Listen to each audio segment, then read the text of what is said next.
Up and back to super sneaky himbo time with Sean Farnham here. Yesterday marked Steph Curry's 16th career playoff game with at least 35 points. So who is the only player in Warriors history with more, Sean? Okay, it's sneaky himbo, so it can't be Wilt because Wilt is too obvious. So therefore, I'll go with Rick Barry. What? He went through about like 17 players before he got to Rick Barry and somehow figured it out. I'm mad. I'm sorry. Ball Himbo. down 7. Get up 8. Get up 8. Himbo. Get up 8. Tried, Himbo. Sorry. I am so delighted he got that right. Meanwhile, let's get to Charles Barkley here as we take another quick look back what happened last night. Portland Golden State Game 2 of the Western Conference Finals, and the Trailblazers had a huge lead in this game. Then Golden State put together a run to get themselves back in it, and then in the fourth quarter, Portland struggling with offense. Again, they had a big lead early. They took a 7-point lead even in this fourth quarter, but then they just didn't have anywhere to go, and certainly it would appear that dynamic backcourt of Lillard and C.J. McCollum is being worn down over the course of a long game by having to chase the Splash Brothers around. And then you see Golden State with that good ball movement, Kevon Looney throwing one down there, and Golden State taking the 1-point lead in the final minute. McCollum, again, this is the shot that he basically the same play that he used to beat Denver the other day. Here it gets knocked away, and they had the opportunity there to take a lead, can't do it. So now it's Golden State down the other end going up 3. And here's the final chance for Damian Lillard being guarded by Andre Iguodala. A lot of contact, no call. Then that last strip was clearly clean, and the clock runs out. Golden State takes a 2-0 lead holding serve in the Western Conference Final. That piece that you're seeing there, that obviously is clean. There was some contact before that, not called. On the road, you're not going to get that call. I wouldn't think anyway. Lillard did not complain about it in one way or another. It all adds up to a Golden State 2-0 lead, and that brings us to that man on your screen. From TNT, he's in Milwaukee for Game 2 tonight of the Bucks and the Raptors. The one, the only Charles Barkley is with us. Good morning, Charles.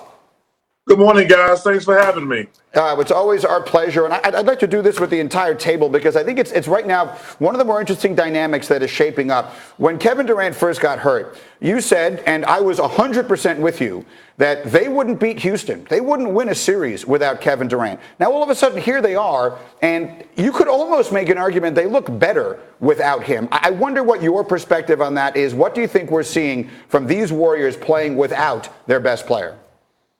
Well, I think they played 3 fantastic games in a row. But anybody who thinks they're going to win the World Championship without Kevin Durant don't know anything about basketball. Number one, this Portland Trailblazers series is not over. I was totally shocked the way the Blazers blew that game last night. But they're not going to beat the Milwaukee Bucks without Kevin Durant. Do you think that the way this thing shapes out, however it shakes out, the crowd was chanting MVP for Steph last night. Do you think that has any impact, any influence on KD's thinking as he approaches his future, whatever winds up happening the rest of the way? Listen, man, there's so much bogus BS out there now. I have no idea what any of these free agents are going to do. I mean, it's almost laughable now. You hear people, I hear from somebody's camp, where Kawhi is already gone to the Clippers, or KD and Kyrie are already gone to the Knicks. I have no idea what's going to happen. I think it's going to be the craziest summer in NBA history. I can't wait to see how it plays out. But listen, the Warriors, Steph and Clay have been fantastic. But listen, the Warriors are not going to win the championship without KD. I hear some of these guys getting on TV spouting off, talking about there's better ball movement, all this other stuff.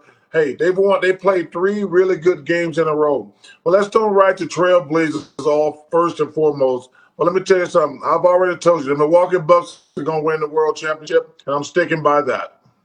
Hey, Chuck, I know that you have Portland, get into the championship game as well. Does it bother you watching Dame trying to guard Steph, running, chasing him around all day, every day, and still having to do so much on the offensive end as well? Well, Dame, Jason, one of the reasons I picked the Blazers is I think they got the best bench in the NBA. And I think one thing CJ and Dame have to do is they got to trust their bench. They got to trust Entis Cantor, Farouk Amino. They got to trust those guys because you are going to get worn down. And, when you're a star, you have to pick and choose. What I mean by that is when you're up 15, 16, 17 points like they were last night, that's when you rest. That's when you try to make plays for the other guys because you conserve your energy for the last. When your team has a 10, 15-point lead, I used to just chill out and let the other guys do their thing. And then they didn't have anything down the stretch last night because they used so much energy the entire game. Charles Barkley is with us here. Again, you're in Milwaukee for the Eastern Conference Finals. Game 2 tonight. Critical, obviously, for Toronto, trying to get one on the road in this series. As you watch it, what do you expect to happen tonight? And how about that matchup between the Greek Freak on one side and Kawhi on the other? Well, those two guys have played better than anybody in the playoffs so far. Kawhi and Giannis, they have been the two best players in the NBA the first 2 rounds of the playoffs. You know, Milwaukee was very rusty for game 1. Toronto deserved to win game 1. They outplayed the Bucks in game 1, but could not finish. But I expect Milwaukee to play a lot better tonight. They are terrific. Lopez, they got Malcolm Brogdon back now. I think the general manager of the Bucks did a fantastic job resurrecting their bench, and they're going to be tough to beat. And like I say, I think they're going to win the World Championship. All right, then let's get to the other big news of the week here, Charles. I wish I could have been with you when this happened. When they opened up that envelope and Zion Williamson was going to the New Orleans Pelicans, what was the first words out of your mouth? Well, I thought it was great for the NBA. I'm so disappointed in all these analysts on television. What I mean by that is, do they just want all the stars to play in the big city? If they want to do that, first of all, it has no effect on me. I will make a lot of money whether there's no big market, small market, Tokyo, China, wherever we play. But seriously, do they just want to contract all the small market teams so everybody can play in New York, Philly, Boston, or for the Lakers? I mean, I just think it's disingenuous because, listen, we want small market teams to be successful. But it's so frustrating for me the way the NBA has become, like all the stars want to play together. We don't need small market teams. That's not a sustainable business model in the long run. The kid seems like a hell of a player, seems like a nice guy. I would love to see Anthony Davis stay in New Orleans. Listen, if you give me Anthony Davis, Zion Williamson, and Drew Holiday, Julius Randle, we might not win a championship, but we're going to be pretty damn good. But all these guys who want these young kids who are stars to all play in major markets, I just don't think that's right, and I don't think that's fair. Big Chuck, are you going to win this sprint tonight to the big board? Are you not going to let Kenny beat you anymore? I mean, you were almost there last time, man. Jay, I'm going to work on my sprint moves this summer.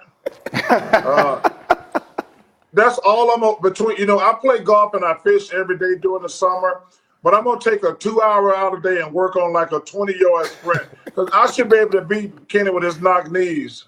Hey, Chuck, one more thing. If Shaq wears a quilt tonight, can you guys get on him for the rest of us? Because his suit last night, bad. It was terrible. All those big giant flowers. If he wears a bed sheet tonight, can you make sure you get on him for all of us?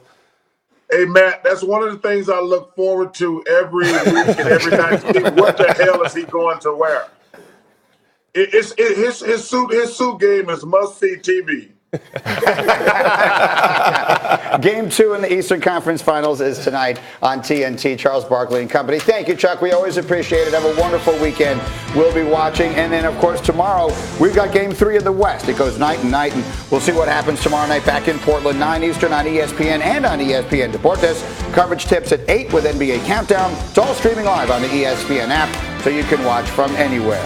Coming up, Anthony Davis. He just mentioned it. Should he stay? Should he go? Does the addition of Zion change his plans at all? That's next. Get Up, ESPN.